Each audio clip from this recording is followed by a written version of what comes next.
আসসালামু আলাইকুম। আজকে দেখাচ্ছি সবার প্রিয় এবং পছন্দের মোগলাই রেসিপি। আমরা এখানে 4 কাপ আটা দিলাম, আধা চামচ লবণ আর 2 চামচ রান্নার রেগুলার তেল দিয়ে যখন এভাবে একটু মাখিয়ে নিব, তারপরে মিশানো হয়ে গেলে আমরা এভাবে হাত দিয়ে চেপে যখন দেখবো এটা জড়ো হচ্ছে, আবার ছেড়ে দিলে মিশে যাচ্ছে, এরকম হলে আমরা কুসুম গরম পানি দিয়ে আলতোভাবে অল্প অল্প করে মিশিয়ে নরম একটা সফট ডো করে আমরা আধা ঘন্টা রেস্টে রেখে দেবো।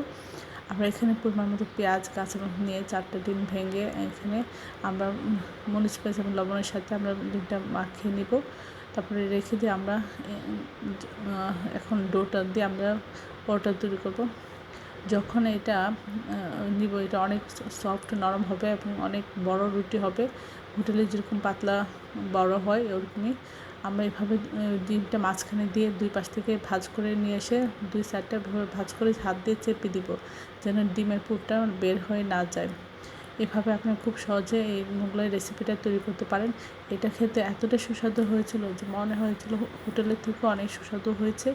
আশা করি এটা আপনারা বাসায় একবার হলেও ট্রাই করবেন। বিকালে টিফিন নাস্তায় এবং বাচ্চাদের টিফিনে এটা খুবই সুস্বাদু এবং স্বাস্থ্যকর খাবার। এই মজাদার খাবার এই রেসিপিটা একবার হলেও ফলো করে সবাইকে করে খাওয়াবেন।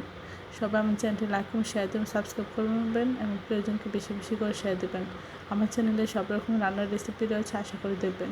আর এই অসাধারণ মজাদার রেসিপিটা একবার হলেও বাসায় করে আপনাদের প্রিয়জনকে করে খাওয়াবেন, তাহলে বুঝতে পারবেন এটা কতটা সুস্বাদু হয়েছিল। এটা দেখতে যতটা সুন্দর, খেতেও অসাধারণ হয়েছিল। আশা করি এই রেসিপিটা আপনারা একবার হলেও আপনাদের প্রিয়জনকে করে খাওয়াবেন।